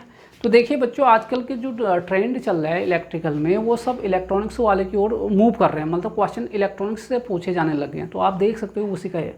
तो ज़रा मैं इसको पहले समझा देता हूँ। कह रहा है कि कॉमन एमिटर कॉन्फ़िगरेशन है, कह रहा है ट्रांजिस्टर की बात कर रहा है कि बीटा आपको दिया है, तो कलेक्टर करंट IC भी दे रखा है और एमिटर करंट IE भी दे रखा है, ठीक है। ये आपके पास तो पूछ रहा है कि आपको क्या पूछ रहा है, एमिटर करंट पूछ रहा है। भाई क्या क्या पता होता है भाई आप लोगों के पास, क्या क्या पता है। एक तो ये फॉर्मूला पता है आपके पास, क्या पता है भाई, IC बराबर IB बीटा। IC क्या है, कलेक्टर करंट, ये क्या है बच्चों, कलेक्टर करंट। IC क्या है, base current.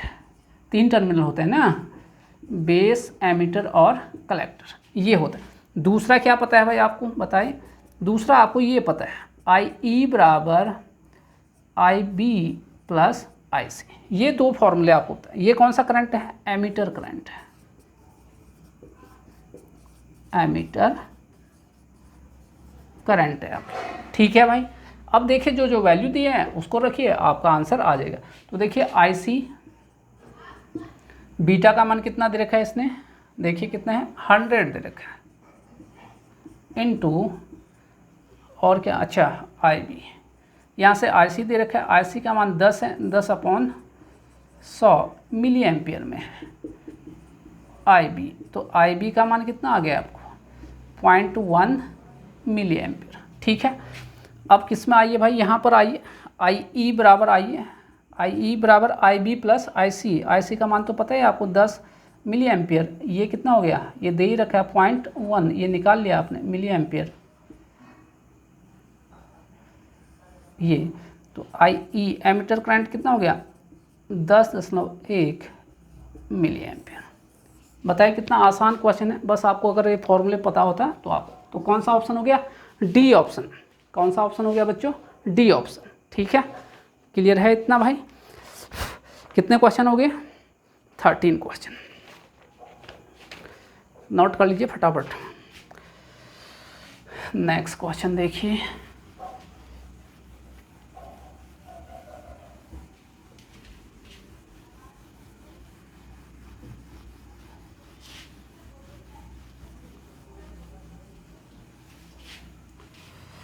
Question number 14। Question number 14 कह रहा है कि moving iron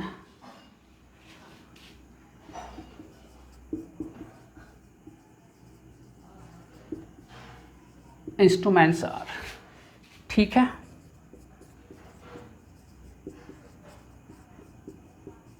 attraction type, B क्या भाई, repulsion type,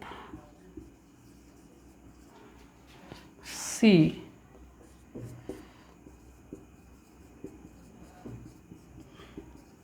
attraction and repulsion type, D dynamometer meter type. ये मेजरमेंट का क्वेश्चन है, ठीक है बच्चों, मेजरमेंट का क्वेश्चन है, हिंदी में समझा दे रहा हूँ।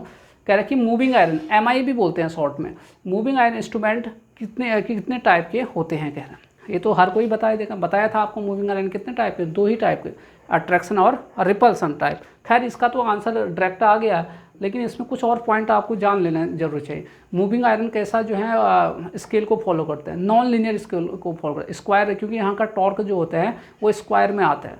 अच्छा पीएमएमसी जो होता है वो क्या होता है, लीनियर स्केल को फॉलो करते हैं। अच्छा ये भी ध्यान रखिए, जो नेक्स्ट क्वेश्चन इससे बन सकता है कि मूविंग आयरन किस पे वर्क करेगा, ये एसी पर भी करेगा और डीसी, पीएमएमसी किस पे काम करेगा, सिर्फ डीसी पर, ठीक है।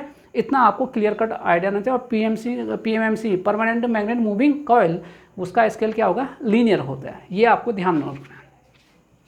ये क्वेश्चन आता है, तो अट्रैक्शन और रिपल्सन टाइप के जो क्वेश्चन इसमें बन सकते हैं। नेक्स्ट देखिए कौन सा क्वेश्चन हो गया भाई, क्वेश्चन नंबर 15, ये आपके पास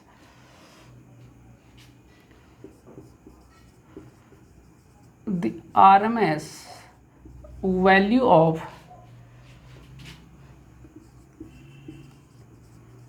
current in a full wave rectifier, ये full wave rectifier बोलते हैं इसे, is given as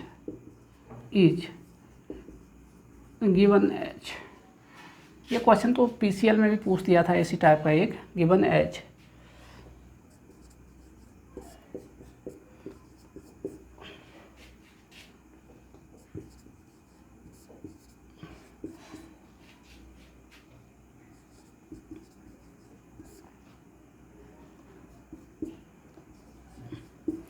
ये क्वेश्चन बहुत बार एग्जाम में पूछ ही लिया लगभग ये, ठीक है।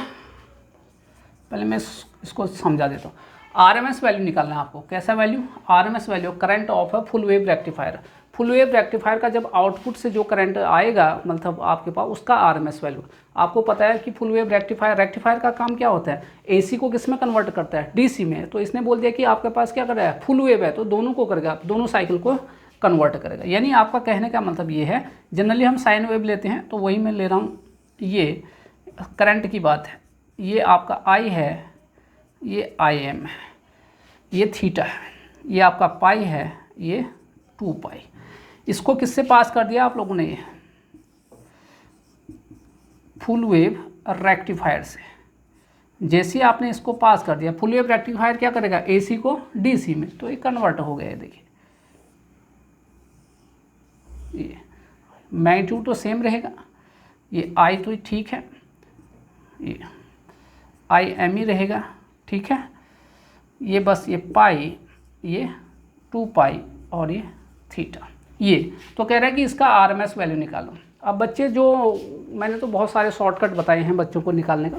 कैसा वेव है, साइनोसॉइडल वेव है, तो इसमें तो मैंने बहुत सारे आप लोगों को शॉर्टकट बता दिया गया था कि आप कैसे निकाल सकते हो। एक लेंदी मेथड भी होते हैं जो जनरली सभी लोग करते हैं, बताया आपको बताया भी था क्लास में, याद है किसी लोगों को कौन सा शॉर्टकट यूज़ किया था मैंने, बताएं। ठीक है, तो कुल मिला के इसका आरएमएस वैल्यू निकालना है। ठीक, तो देखिए बच्चों, तो देखिए शॉर्टकट से अगर निकालोगे तो तुरंत आंसर आ जाएगा। शॉर्टकट क्या था भाई, शॉर्टकट तो यही था, शॉर्टकट ये था साइनोसॉइडल के लिए आई आरएमएस बराबर, ये शॉर्टकट दिया था मैंने, ये वाला भाई मेरे नोट्स में आपने वो जो मिल जाएंगे सारी चीज़ें। ठीक है, ये a square upon 2 existence time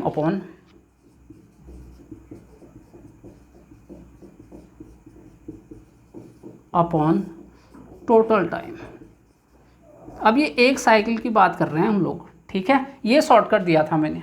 ठीक है भाई, जो बच्चे बिल्कुल ही नहीं पढ़े हैं मुझसे कभी, उनके लिए तो ये नया लग रहा होगा, बिल्कुल ऐसा देखा भी नहीं होगा। लेकिन ध्यान देखिए, एक ही पीरियड के लिए है, ए की जगह कितना है भाई, ये ए एम्पलीट्यूड से है, ए एम्पलीट्यूड कितना है, I am square upon 2 existence time, मतलब एक ही पीरियड के। देखिए एक पीरियड यहीं पे है, फिर उसके बाद रिपीट हो रही है, नहीं एक पीरियड है, कितने टाइम के लिए एग्जिस्ट कर रहे हैं, पाई के लिए तो कर रहे हैं पाई। और टोटल टाइम पीरियड भी कितना है आपके, इसके बाद इसका टोटल टाइम पीरियड कितना है, इसका टाइम पीरियड पाई तो है ये आपके पास। तो पाई से पाई कैंसिल हो गया, तो आया क्या आपका आई एम अपॉन रूट 2। ये तो शॉर्टकट से आ गया आंसर डायरेक्ट, यानी ये वाला। अब जो बच्चे, जिन बच्चों ने मुझसे कभी पढ़ा नहीं है, ठीक है, ये तो जो बच्चे मुझसे पहले पढ़े हैं, जिन्होंने बेसिक पढ़ लिया मुझसे, तो उनको तो तुरंत समझ में आ जा रहा होगा। अब जिन बच्चों ने नहीं पढ़ा है तो उनके लिए वही जो और टीचर पढ़ाते हैं लेंदी मेथड, वही मैं कर देता हूँ। ठीक है, ये तो शॉर्टकट हो गया। तो देखिए फिर आरएमएस वैल्यू निकालने का, तो भाई हमारा मकसद तो टाइम क्या करना पड़ता है, बचाना होता है। तो देखिए फुल वेव का, देखिए जो और लोग बताते हैं वैसे मैं भी कर देता हूँ मेथड 2, तब भी आंसर उतना ही आना है। देखिए आपका जो है वो ये आया था ना अभी आपके पास, वेव तो ये था आपके पास, ये पाई, ये आई एम, ये आई था, ये थीटा है। ठीक है, ये देखिए, तो देखिए I R M S formula क्या होता है भाई इसका, 1 अपॉन टाइम पीरियड, कितना टाइम पीरियड है पाई। ये कौन सा वेव है, साइन वेव, तो ये I am sine square theta D theta. Limit कहाँ से कहाँ तक है, 0 से पाई। बताइए लिखना आया नहीं आया भाई। आर एम एस का मतलब कितना, रूट मीन स्क्वायर, रूट ये कर दिया भाई, ये हो गया रूट मीन स्क्वायर, ये हो गया। ये फॉर्मूला जो सभी लोग ये जानते हैं, सब लोग इसी से करते हैं। ठीक है, तो देखिए आसान हो गया, 1 upon pi sine square theta को, इसको हटा दूँ अब, ये हटा देना, इसका काम नहीं है। यहाँ देखिए तुम लोगों ने ये फॉर्मूला पढ़ा होगा, तो देखिए कितना टाइम लग रहा है आप समझ सकते हो, इसलिए मैंने वो शॉर्टकट बताया था। तो 2 साइन स्क्वायर थीटा क्या लिखूँगा मैं, इसको क्या लिखूँगा भाई, 1 माइनस कॉस 2 थीटा अपॉन 2। तो वही मैं ये करने वाला हूँ। यहाँ से आई एम स्क्वायर कॉन्स्टेंट बाहर लेके आओ, ये साइन स्क्वायर थीटा को क्या लिखने वाला हूँ, 1 माइनस कॉस 2 थीटा अपॉन 2, बाहर ये डी थीटा आ गया। अच्छा मैं एक काम करता हूँ, इसको स्क्वायर को अभी यहीं रख देता हूँ। ठीक है, तो ये हट गया। अब देखिए यहाँ पे देखिए क्या क्या बाहर आ रहे हैं भाई, यहाँ से एक तो 2 भी आ रहा है, ये आपके पास ये वाले आने वाला बाहर है। यहाँ देखिए आपके पास कुछ इस प्रकार से बच रहे हैं, 1 minus cos 2 theta D theta, ये आपके पास बच गया। ठीक है, ये हो गया।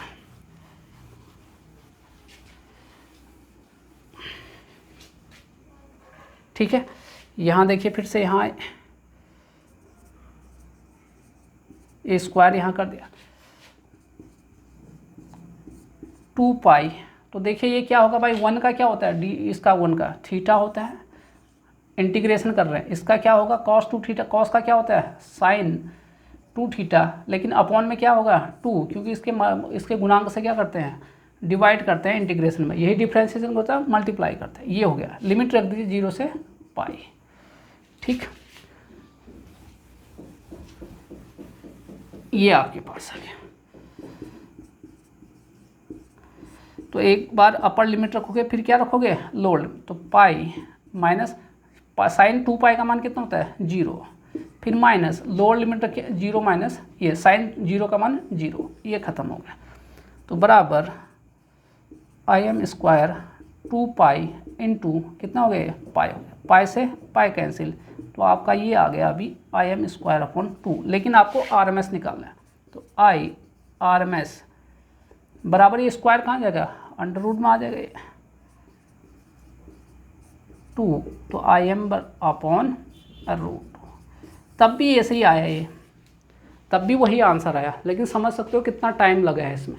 तो इसलिए आपको मैंने बहुत सारे शॉर्टकट निकाल दिए पूरे बेसिक में, सारे वैल्यू के। ये तो साइन का ही नहीं, मैंने सबका, ट्राइंगुलर है, स्क्वायर है, सॉटूथ है, सबका मैंने शॉर्टकट निकाला है कि कैसे आपको।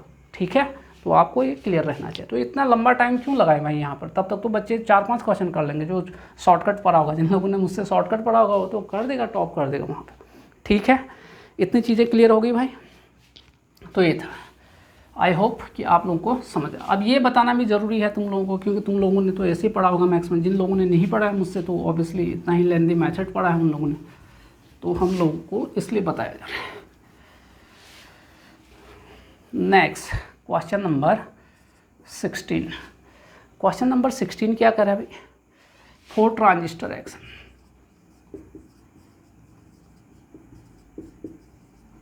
4 ट्रांजिस्टर एक्शन।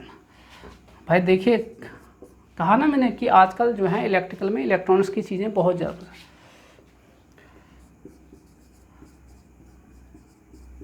कलेक्टर, अभी 3 टर्मिनल बताए थे, 3 नाम थे, बेस, कलेक्टर और emitter.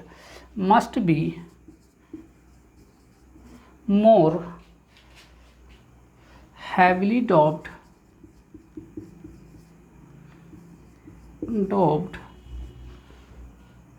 Then the emitter region. एक तो ये कह रहे हैं। बी ऑप्शन देखिए क्या कह रहा है, the collector base junction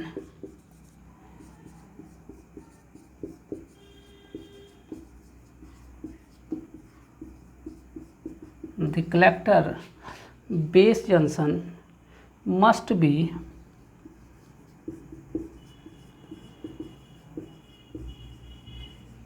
forward biased।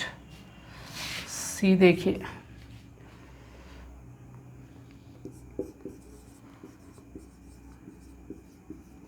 the base region must be very narrow. और डी ऑप्शन इसका देखिए,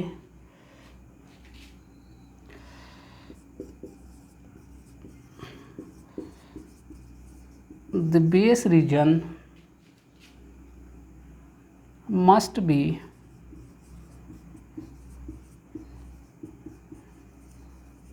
एन टाइप मटेरियल। बताया था ना, एक एन और एक पी टाइप की बात चल रही है। ये क्वेश्चन है, कह रहा है कि ट्रांजिस्टर के एक्शन होने के लिए क्या होना चाहिए। कह रहा है the collector must be, must एक शुड होता है, एक मस्ट में से होना है तो होना ही है, must be more heavily doped than the emitter. कह रहा है कि इसमें ज़्यादा, जो कलेक्टर में है, 3 है ना आपके पास, 3 ही तो रीजन है, एक बेस होता है, एक कलेक्टर होता है और तीसरा एमिटर। तो ये कह रहा है कि कलेक्टर में ज़्यादा डॉप्ड होना चाहिए, किसके कंपेरिजन में, एमिटर में। दूसरा कह रहा है कि collector base junction must be forward bias कह रहा है।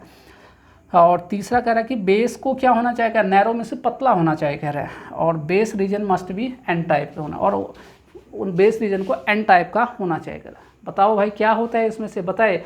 कलेक्टर को क्या हैवी डॉप्ड कर दें, नहीं।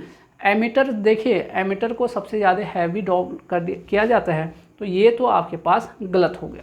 दूसरा, collector base junction must be forward bias, आपको फॉरवर्ड बायस होना चाहिए कह रहा है।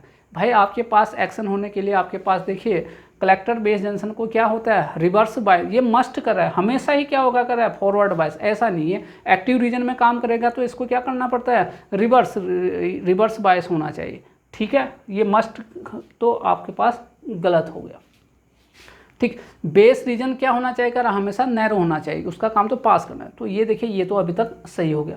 बेस रीजन मस्ट भी एन टाइप, ये जरूरी तो नहीं है, अगर पी एन होगा टाइप का तभी तो एन टाइप होगा, अगर एन पी एन होगा तो ये तो क्या बन जाएगा आपका, एन टाइप बन जाएगा। तो ये भी क्या हो गया आपका, गलत हो गया। तो इसका मतलब आंसर क्या हो गया, सी ऑप्शन हो गया। तो देख सकते हो पूछा बहुत बेसिक चीज़ें हैं, लेकिन समझ सकते हो कि एग्ज़ाम पूछने का किस ओर टिल्ट हो रहा है, बेस इलेक्ट्रॉनिक्स की ओर शिफ्ट हो रहे हैं धीरे धीरे, तो है, लेकिन ये बेसिक चीज़ें इतना तो पता होना।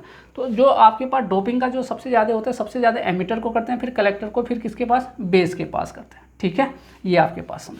और यहाँ पर देखिए कि ये हमेशा एन टाइप का होगा, मस्ट का मतलब होता है हमेशा आपके पास होना है, तो होना है। अरे आपके पास अगर ये एन पी एन होगा तो ये देखिए ये क्या टाइप का आ गया, पी टाइप का आ गया, तब तो ये गलत हो गया ना। तब अगर ये पी एन होगा तो पी एन तब तो ये सेटिस्फाई है, लेकिन इस वाले टाइप का होगा तो तब तो गलत हो जाएगा, ठीक, तो इसलिए नहीं हो सकता, ठीक है ना। तो ये आप समझ सकते हो।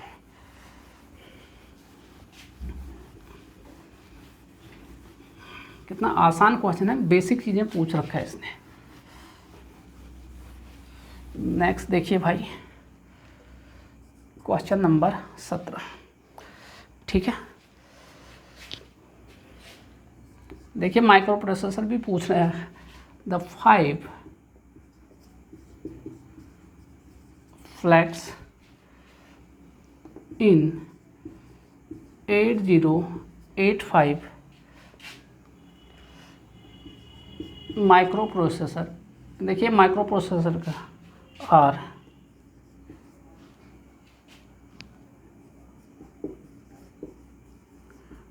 डेजिग्नेटेड एस, क्या है कह रहे हैं, ये पूछ रहा है कि कौन कौन से 5 फ्लैग होते हैं कह रहे हैं, ठीक है। 8085 ये माइक्रो प्रोसेसर की बात कर रहा है, ठीक है। जेट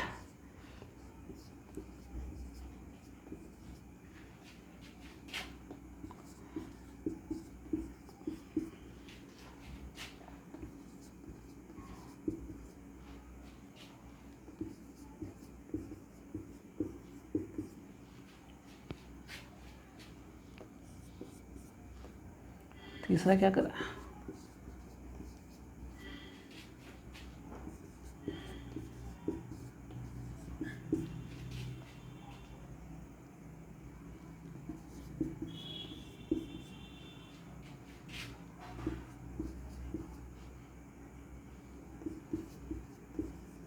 ये आपके पास पूछा। तो पूछ रहा है कि 8085 माइक्रो प्रोसेसर में कितने, ये तो कह रहा है 5 टाइप के जो फ्लैग होते हैं वो कौन कौन से होते हैं कह रहे हैं। देखिए 5 फ्लैग होते हैं आपके पास 8085 में, ठीक। तो फ्लैग मैं बता देता हूँ। एक तो होता है साइन फ्लैग, क्या होता है भाई, साइन फ्लैग एस, ठीक है। दूसरा आपके पास होता है जीरो फ्लैग जेट, ठीक है। तीसरा देखिए आपके पास पैरिटी फ्लैग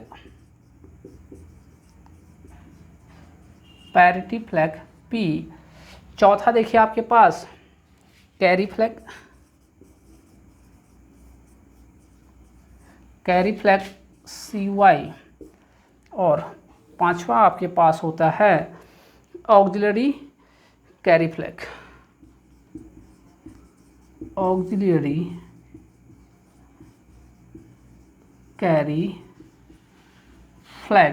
ये आपके पास AC, ये होते हैं। तो ये 5 फ्लैग हैं आपके पास जो 8085 माइक्रो प्रोसेसर में होते हैं। तो ढूंढिए, एस है यहाँ पर, जेड भी है, पी भी है, CY यानी कैरी ये भी है, और AC ये भी है। बाकी में देखिए कहीं पर आपके पास इस टाइप के नहीं होंगे, ठीक है। तो ध्यान रखिए।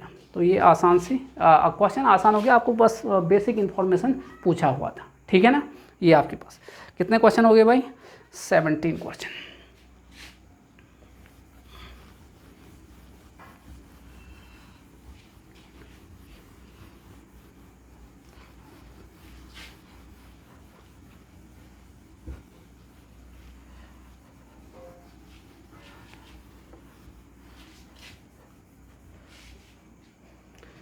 क्वेश्चन नंबर 18 देखिए, डीसी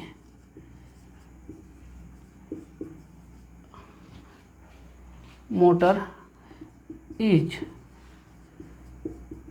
मोस्टली suitable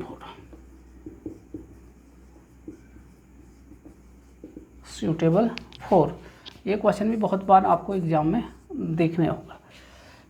क्रेन्स में, बी ऑप्शन इसका पंप में, सी ऑप्शन इसका लेथ मशीन, डी ऑप्शन पंच प्रेस में। अब डीसी सीरीज मोटर का यूज कहाँ करते हैं कह रहे हैं, आपको ये दे रखा है ऑप्शन, क्रेन दे रखा है, पंप दे रखा है, लेथ मशीन और पंच प्रेस। ठीक है भाई, डीसी सीरीज मोटर के बारे में सबसे मेन चीज़ तो जो बनता है कि नो लोड पर कभी भी स्टार्ट नहीं करना चाहिए आपके पास, क्योंकि नो लोड पर आपके पास इसका स्पीड क्या हो जाता है, डेंजरसली हाई रहता है आपके पास। ठीक, चाहे टॉर्क कहें आप। तो एक बात तो ये है कि डीसी सीरीज मोटर को कभी भी नो लोड पर स्टार्ट नहीं करना चाहिए। दूसरा ये कि इसका टॉर्क काफ़ी हाई रहने वाला है, तो जहाँ पर आपको हाई टॉर्क की ज़रूरत होगा वहाँ पर होगा, कहाँ पर होता है, क्रेन्स पर आपके पास रहता है। बाकी देखिए पंच प्रेस में क्या यूज़ करते हैं भाई, क्यूमुलेटिव का यूज़ करते हैं। ठीक है, क्यूमुलेटिव कंपाउंड का करते हैं। ये आपके लेथ में किसका यूज़ किया जाता है बताइए, संट का यूज़ किया जाता है। ऐसी पंप में भी आपके पास संट मशीन का करते हैं, लेकिन यहाँ पर कंडीशन है, एक सेंट्रीफ्यूगल है तब आपके पास, तो अलग अलग चीज़ें। लेकिन अभी की बात करा जाए तो यहाँ पर किसका यूज़ करोगे, डीसी क्रेन्स में यूज़ करोगे आप। ठीक है, रीजन आपको बताते हैं हाई टॉर्क के कारण। ठीक, ये कितने क्वेश्चन हो गया, 18। नेक्स्ट देखिए,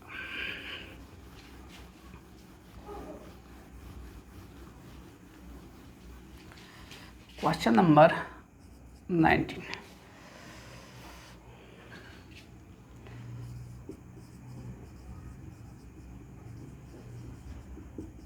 A combination circuit has input A, B and C and its K-map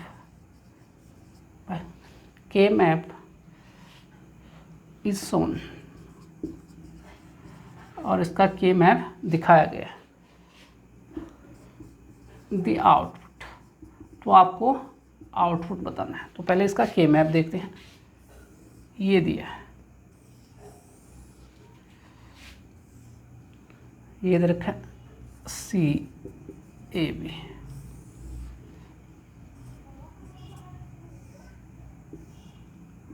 ये आपके पास।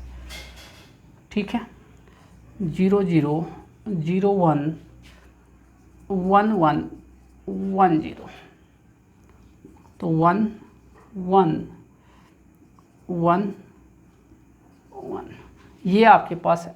ऑप्शन भी नोट कर लीजिए आप।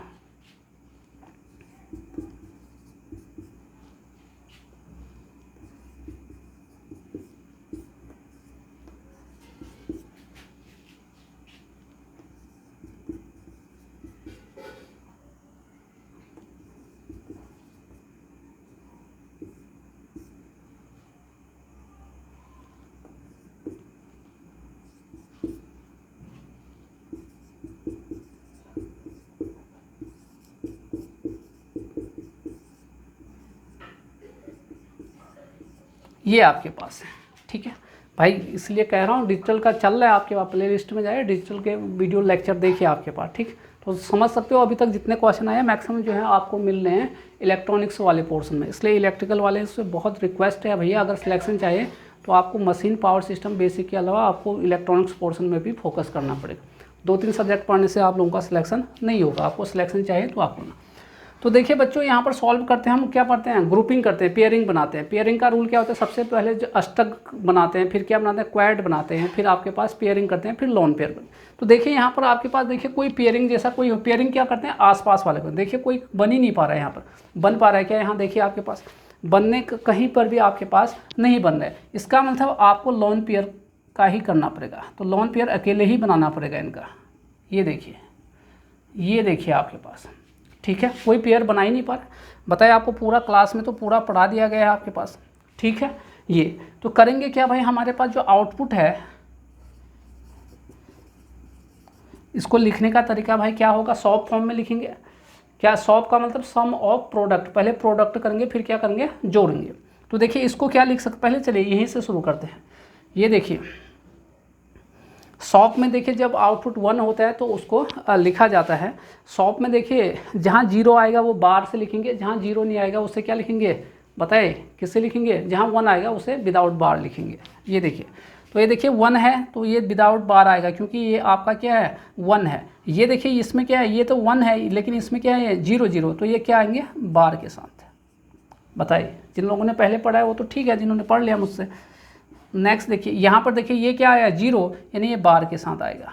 ये देखिए ये कौन सा है, पहले ए है तो ए देखिए 0 है, ये बार के साथ। बी कितना है 1, तो ये बिना बार के साथ।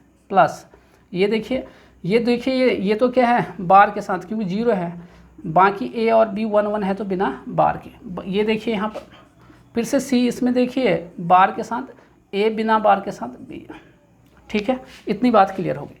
अच्छा, अब यहाँ से क्या कॉमन ले सकता हूँ मैं, ज़रा देखिए क्या दिख रहा है आपको यहाँ पर। देखिए तो भाई क्या कॉमन दिख रहा है, ए कॉमन दिख रहा है, ए बार, और तो कुछ है नहीं ना। ये देखिए तो बी बार, यहाँ पर देखिए क्या क्या है आपके, बी बार सी प्लस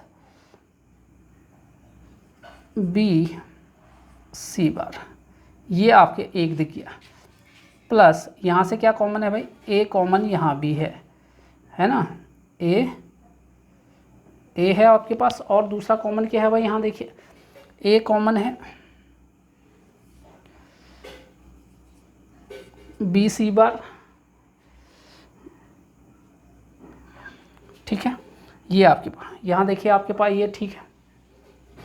पहले देखिए सी ए बार बी बार, ठीक है। दूसरे का आपने क्या लिखा, सी बार ए बार बी। तीसरे का देखिए सी बार, तीसरे का देखिए, अच्छा इसको क्या लिखा आपने, सी, रुकिए भाई ज़रा देखते हैं, सी ए बार बी बार प्लस इसको क्या लिखा तुम लोगों ने, ज़रा देखिए तो सी बार ए बार बी, ठीक हो गया। अच्छा तीसरा वाला ये है, ऊपर लिख दिया। अच्छा ये तो सी बार क्यों आ गया, ये तो 1 है, तब कह रहे हैं यहाँ पर कहाँ डाउट गलती हो। चलिए अब ठीक है। अब भाई अब क्या कॉमन लेके आओगे, ए, तो बाहर अंदर क्या बचा, प्लस बी बार सी बार, ठीक है। इतनी चीज़ें क्लियर हो गई। अब इसको हटाओ,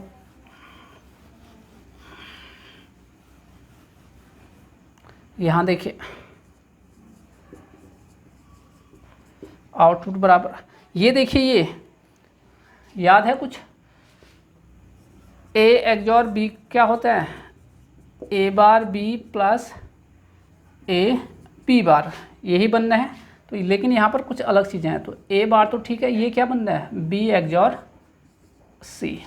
क्लियर है, ये देखिए बार, ठीक है ना, ये वाला फॉर्मूला से ये नोट करिए, ये फॉर्मूला।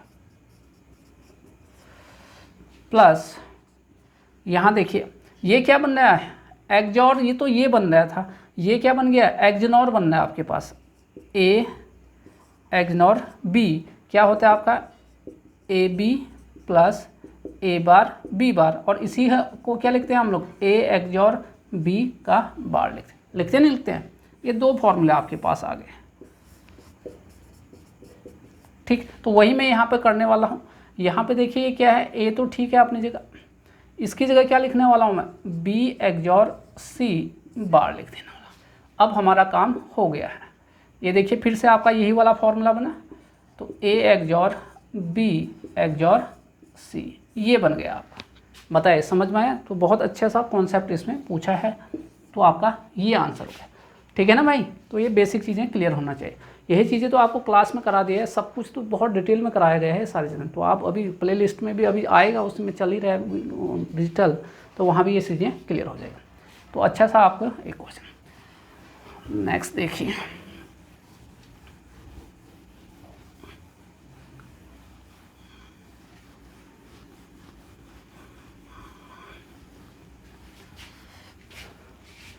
क्वेश्चन नंबर 20 क्या कह रहा है भाई, multiplication of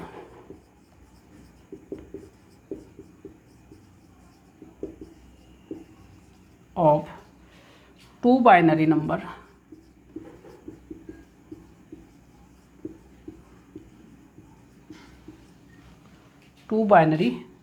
numbers 011 and 110 each। Option देखिए क्या क्या है आपके पास। ये तो इतनी बार करा दिया। प्ले लिस्ट में भी देखिए भाई, जो बच्चे बिल्कुल नए जुड़े हैं, प्ले लिस्ट में देखिए आपको बिल्कुल शॉर्टकट से बता दिया गया है। आप सोच भी नहीं सकते हो कितने शॉर्टकट से मैंने ये सारी चीज़ें बता रखी हैं।